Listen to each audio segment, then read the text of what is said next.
Hello. Just to have this epic, and the great thing about it, and I can say this now, the props master would put these better springs. He would make the guns better. Oh, cool. So I would be sent home with these like jacked up Nerf guns, Modified. and we would just run around the neighborhood and just go to war. It was awesome. Some more modified Nerf guns Right. for my next door neighbors. Yeah, they were- But then you get to work with people like John Travolta Yeah. and Bruce Willis. What was that like being an actor that you see those guys growing up and it's like legacy there is insane to then be with them and work with them? Well, those are the kind of projects. There's a couple more that I like. It wouldn't matter what the script was about. If a Schwarzenegger project came on my desk, I would have to do it. Absolutely. Just because these are the guys that I like. I was a huge Bruce Willis fan growing up. Yeah. Huge Travolta. Huge, Stallone. I got to do a fight scene with Stallone. Who cares about the movie? Yeah. It was like this. We were in a cement cell, and he was giving me like these notes that were straight out of Rocky. Yeah. He'd be like, "Remember in Rocky 2 when I had him up against the ropes?" And I'm like, Yeah. "My God, he's quoting Rocky right now." What is my life? Yeah. So I when I came back and started doing those things, they're a lot of fun. They're Yeah. just small Canadian stuff. So I sent a tape in. They did a nationwide search for the part. I sent my tape in. I was flown down there. It was the first time walking into this huge studio. They had built an entire house with a roller coaster in it. Yeah. In this studio, and it was just I remember it like it was yesterday. It was just so massive. It was such a massive crew, and City Walk was brand new back then, and we would sneak out of the into the park at lunch and ride the tram or whatever it was. And, it was magical. Yeah. I remember it being magical. I was there for a week. I wasn't there for long, but, Gotcha. but it was magical. Then I went right on to Little Giants from that. Yeah. So, Oh, yeah. Another classic. yeah. How was Bill? Thank Little you. Giants, Casper, literally all the ones that you've mentioned. Now and Then is probably the one I've rewatched the most, and I think it's just an endlessly rewatchable movie. Yeah. What do you think is the most rewatchable of your filmography? God, I don't rewatch any of them. None. What's the most rewatchable? I don't know. I'm assuming Final Destination because of this success. It keeps getting, every few Just years. like a comfort movie or something. Just one that you're like, this is the one that people love. I think the most fun I had shooting a movie still to this day is Landslide Idle Hands. I think, and I watch it, and I see, when I watch it, I see something different. Like I had such a great time with Seth and Jessica and everybody, and Elvin and everybody on that set. Offspring. And Offspring and everybody that was there. Blink 182 was there for a day, and the burger thing. And so every time I watch a scene from that movie, I get memories of just how much fun we had. So that movie, I think, is my whenever I see it on, I kind of watch it a little bit. That's funny. I should Yeah. rewatch that one. It's actually the first date movie with my boyfriend and I that he had 11 years ago. Had us watch. Amazing. 11 years. Congratulations. Yeah. That's Thank awesome. you. Welcome. Final word includes, but not limited to, and make some noise when I mention something you enjoy. The X's! Showdown Showdown! Rat Race! Space Jam! I figured I'd get you on that. Toy Story 2! Disney's Tarzan! Okay. Third Rock in the Sun? That dinosaur movie? Seinfeld! Please welcome Wayne Knight!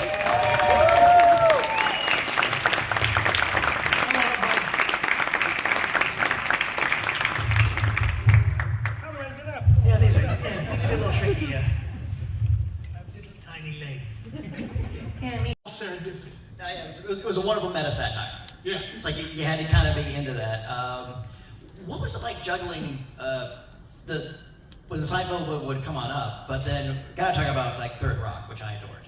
Well, Third Rock was my favorite show to work on because John Lithgow is about the nicest man on the planet. Seems like it. And he also knows how to be the captain of a ship.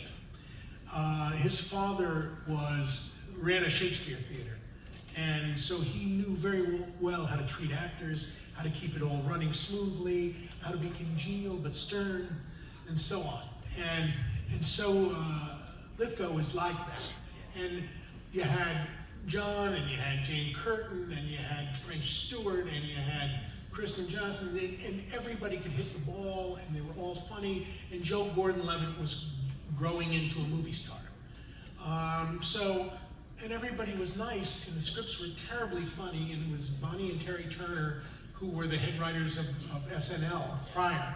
So, and what happened was, I was doing Seinfeld, and I had gone to the University of Georgia with Terry Turner. He was a graduate student, I was an undergraduate, we were in a play together. He ran into me at CBS Radford, where we're shooting Seinfeld, and they're shooting Third Rock. And he says, you know, Bonnie and I have been wanting to run into you for a long time. We would love to write for you. I'm like, okay. And they said, well, but we can't now because we're really, really busy. Would you come and do a couple of seasons on Third Rock until we could get it together? I'm like, yes.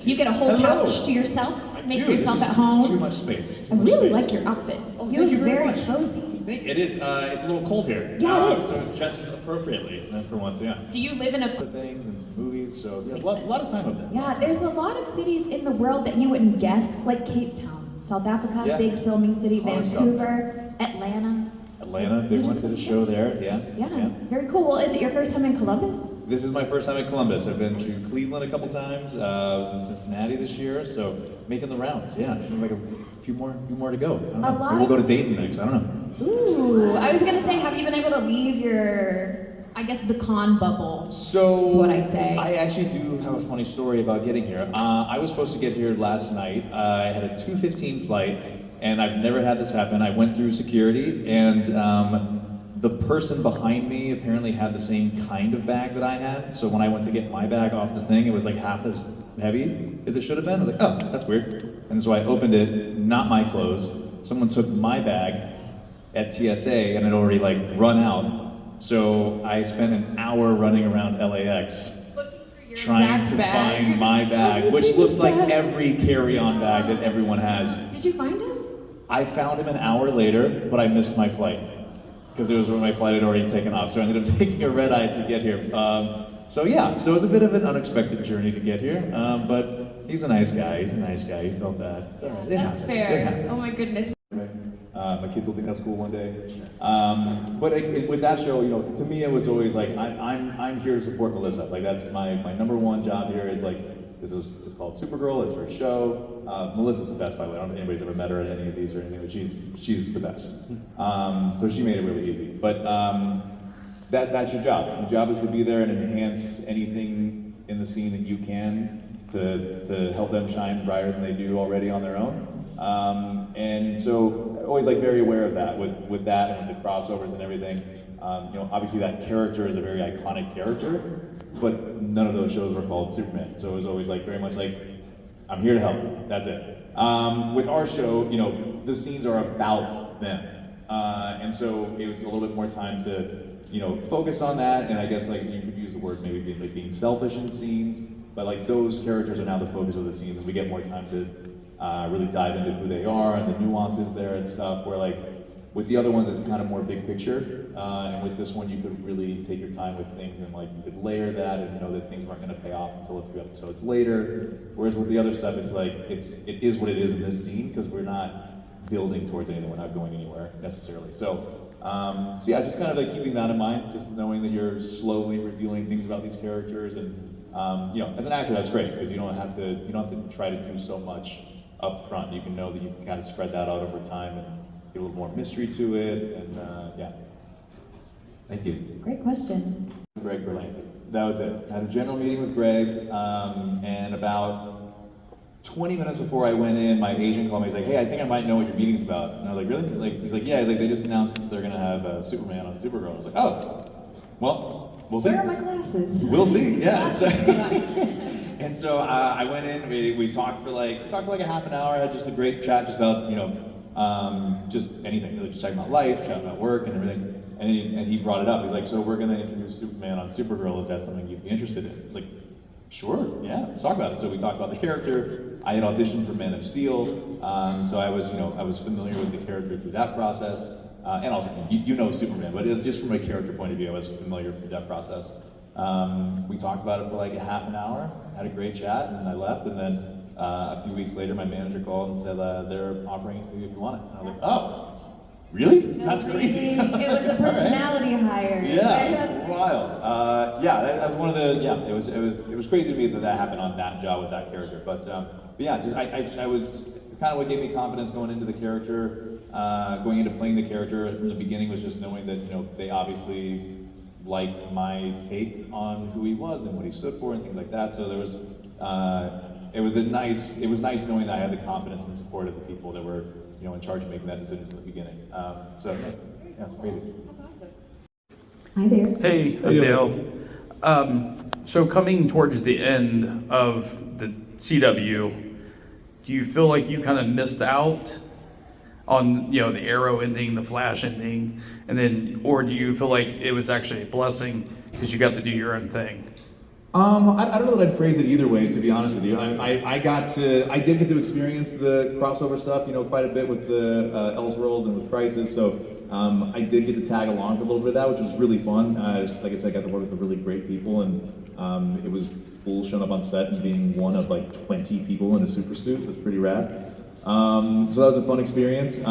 But I think there's also benefits to the fact that we, kind of got to do our own thing with the 4 seasons of Superman and Lois. I mean, there was so many episodes and so many seasons of the other shows at that point. I think to be beholden to that would have obviously put some constraints on us. But yeah, I was excited that I got to experience what the Arrowverse was, and I was also excited that we got to tonally do something a little bit different with ours, only because I had done. Even though I wasn't there all the time, I'd done 4 years of that, and so it was nice that even though we were stepping into like familiar shoes of the same characters, still feeling like it was new and fresh for us. So that was kind of nice knowing that we were stepping into that for a couple seasons, that it was going to be something that was like, oh, okay, like it's familiar, but it's definitely different. I think when you're on a show, sometimes that can be one of the downsides. You end up feeling like you're stuck doing the same thing over and over again. So it was nice knowing that even though it was our 5th year with the characters, it was still kind of like day one. So